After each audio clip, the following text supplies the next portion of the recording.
Where does it leave us right now in terms of the midfield? Well, it leaves us, in a little bit of a sticky situation, to be honest with you, because we all accounted for the initial departures in terms of obviously Milner, Oxlade-Chamberlain, Naby Keita, and Alfie Melo, if it's even worth mentioning. We all sort of we all sort of accounted for that and could sort of plan our route ahead. And we sat here 2-3 weeks ago, whatever it was now, with McAllister and Szoboszlai already through the door. The Lavia stuff was sort of bubbling under. We could see the sense, we could see where we were heading. Like, people were starting to already sort of do the squad depth chart, and it was looking quite promising. Now, all of a sudden, you lose 2 more senior midfielders from those you thought you were going to have for the season, and it changes the landscape entirely. It changes what you want to do moving forwards.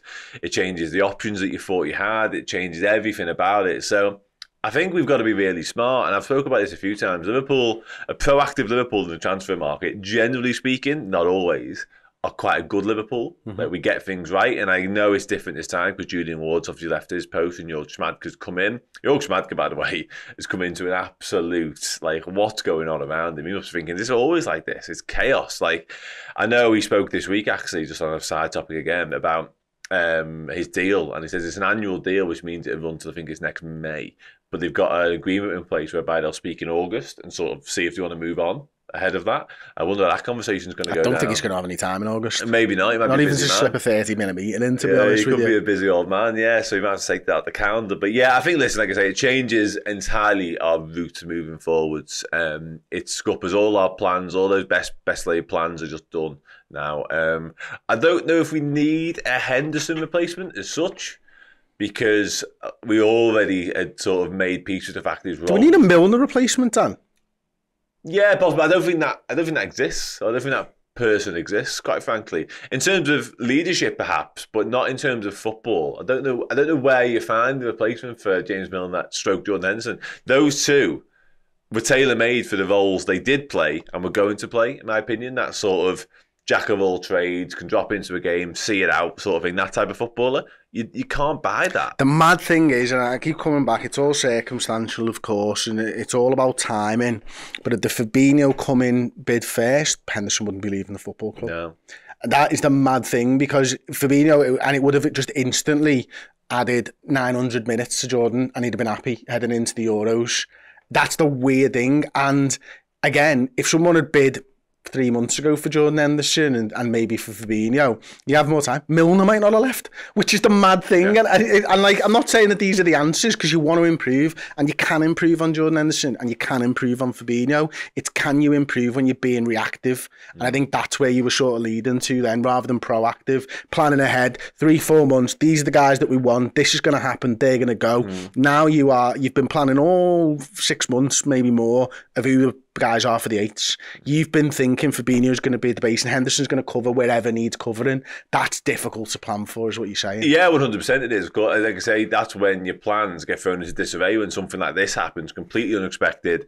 2 Saudi clubs. I mean, the Saudi situation has changed the football transfer landscape entirely, let alone just for Liverpool. So, but yeah, I think it is difficult. But one thing we do have in our favour amongst all of this is the fact that for about 12 months, maybe more, we've known we need a midfield rebuild. It's been coming for some time now. Obviously, Tchouaméni stuff last summer, then there's the Bellingham plan. Well, the fact that Lavia was on the radar, Dan, suggests that they knew that Fabinho was coming to the end. Yeah, well, exactly. And I think, like I say, the one thing we have going forward is that we have a pretty sort of substantial list of potential midfield targets.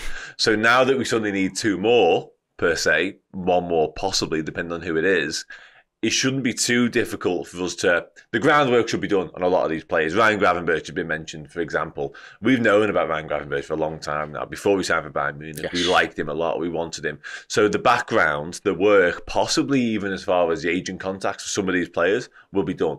That groundwork will be there. We can sort of pull that drawer out of the file and go, oh yeah, we looked at this lad 8 months ago. We really like him because of X, Y, Z. Suddenly... Update his file, please. Yeah, but suddenly the mould that he didn't fit then, which is why we didn't go and do it, or it was because we were waiting for Bellingham stroke Tchouaméni. Suddenly that isn't a situation anymore because they've got their clubs. Suddenly the mould that he now does fit because Henderson's left, Fabinho could leave whatever way, shape or form, suddenly that makes more sense. And you go and pull the trigger on that. Yeah, no, I think you're right. I still see this as an opportunity. It's one that I probably wouldn't have chosen to follow 2 weeks ago, but I do still believe Liverpool can get better out of losing Fabinho and losing Jordan Henderson. And the leadership is going to be difficult when you've lost James Milner. Of course it is, but there are leaders chocked through this squad.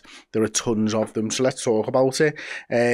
If the players voted Virgil van Dijk as the vice captain, it kind of stands to reason that Virgil van Dijk will be the captain.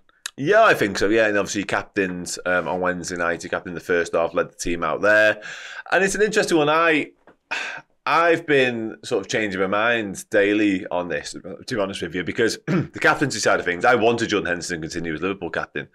Make no two bones about that. I did. I thought he was the right man to sort of, alongside Klopp, etc., to oversee this huge rebuild, this new dawn of Liverpool, if you like, for at least another season.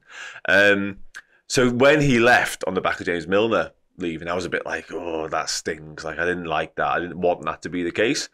But now, given, you've seen how the players have reacted to Virgil van Dijk with the captaincy in midweek, Szoboszlai and stuff like that, sort of really complimenting him and things. So we had the little C. Exactly, yeah. That is silly stuff, but that sort of stuff makes you think, okay, well, they clearly have every faith in him. And I wonder, and it only really dawned on me, I think, of yesterday, I wonder, now Virgil van Dijk, rightly or wrongly, is coming for some criticism in his own performances last season, and they probably were below par, given how high his par was.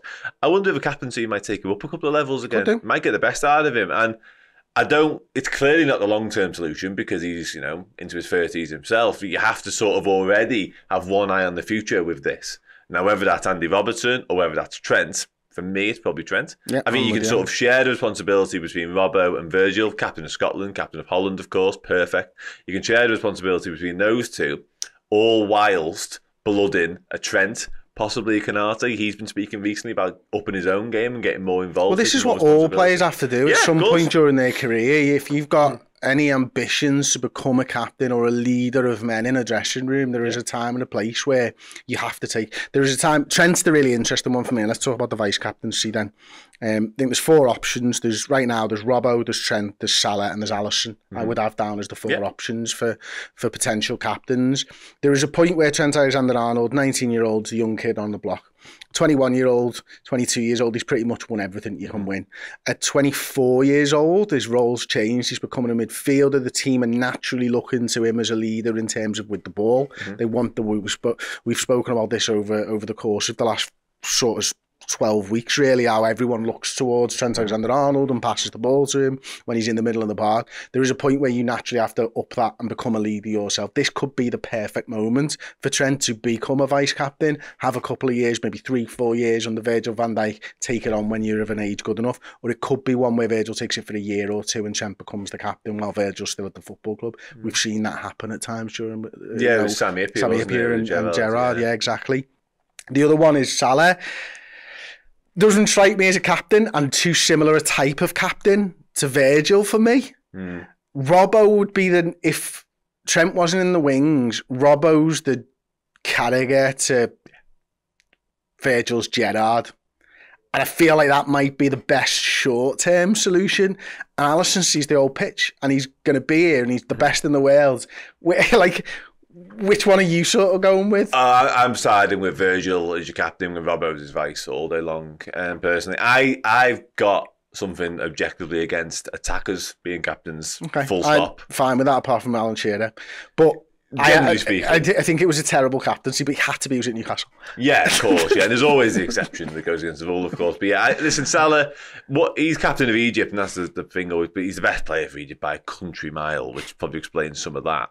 And he leads by example, and he'll continue to lead by example. What you have to do with Salah, literally Egypt's country mile. Yeah, nice.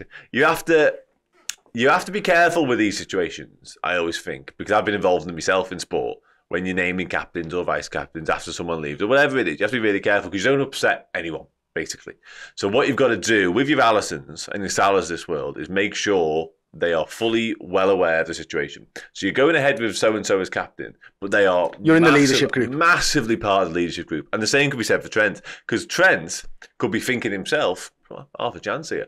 Henderson's gone. I could be vice here comfortably. I could even be captain, maybe not just yet, but there will be in the back of his mind if you're thinking that, because why not? Why wouldn't you? You'd be disappointed if he wasn't.